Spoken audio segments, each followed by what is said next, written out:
समय और भूमंडल के जन्म से बहुत पहले की बात है।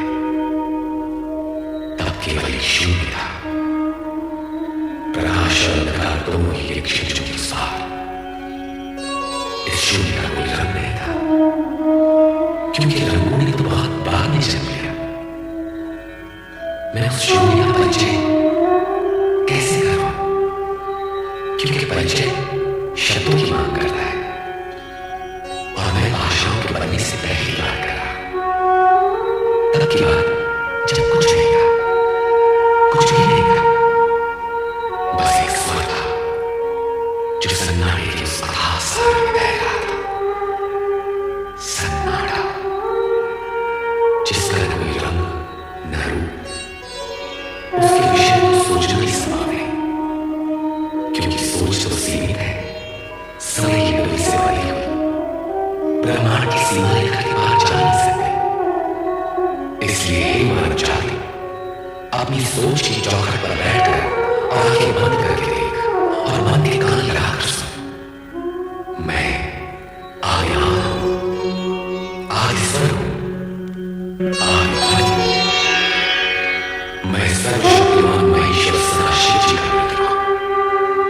महेश्वर शिव जी सृष्टि की नाम है।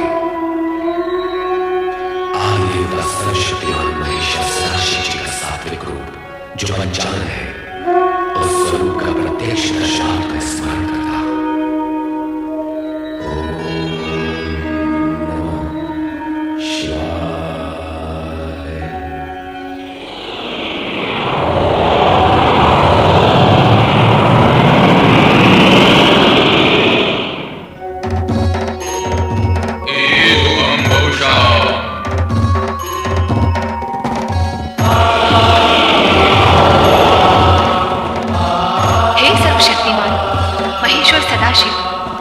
शिवा का प्रणाम स्वीकार करें।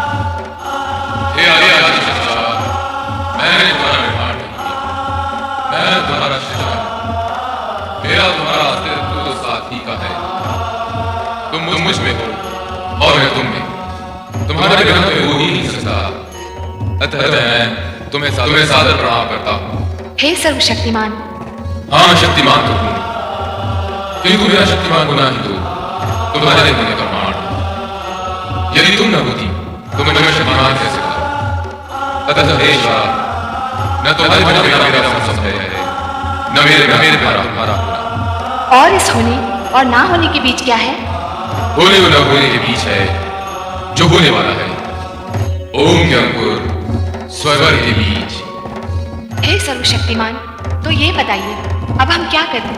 क्योंकि यदि आकार लिया है तब तो कर्म करना ही होगा। तो पहले कर्म की परिभाषा बनाएं। कर्म वो है जिसका परिणाम आनंद हो। और स्वयं आनंद क्या है? सभी कुछ बनाना पड़ेगा। सुख दुख दुख, आनंद प्रकाश, अंधकार, जीवन मृत्यु। इस शून्य को करना पड़ेगा। तो आइए निर्माण कार्य आरंभ करें। आरंभ अर्थात ना होने से होने का अंकुर फूटना आरंभ है शक्तिमान। तो एक और शब्द बनाएं। आरंभ अकेला नहीं, आरंभ और अंत। तो इस नवीन शब्द अंत की परिभाषा आरंभ बनाएगा। तो हे सर्वशक्तिमान, आरंभ का कार्य आरंभ करो, जिससे मैं अंत का अर्थ समझ सकूं। तो आइए निर्माण कार्य आरंभ करें। एवं बहुशः।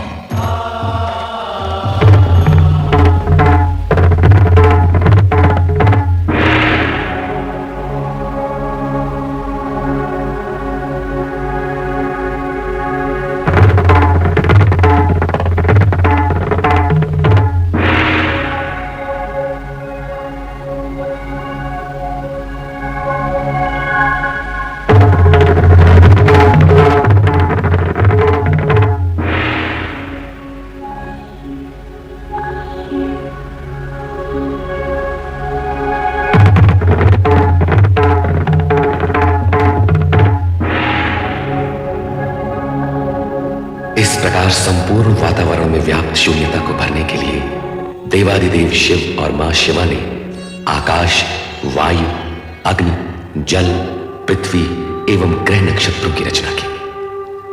तत्पश्चात स्वयं की रचाई गई आनंदपूर्ण इन रचनाओं के परमाणुओं में लय, ताल, स्पंदन और गति को संतुलित रखने तथा सृष्टि में कल्याणकारी तत्वों का समावेश करने के लिए प्रथम 6 रागों भैरव, श्री, बसंत, मेघ, मल्हार व नट नारायण का सृजन किया। इसके उपरांत शिव शंकर व मां शिवा ने आदि नृत्य आरंभ कर अपनी रचनाओं को गतिमान और शक्तिमान बनाया।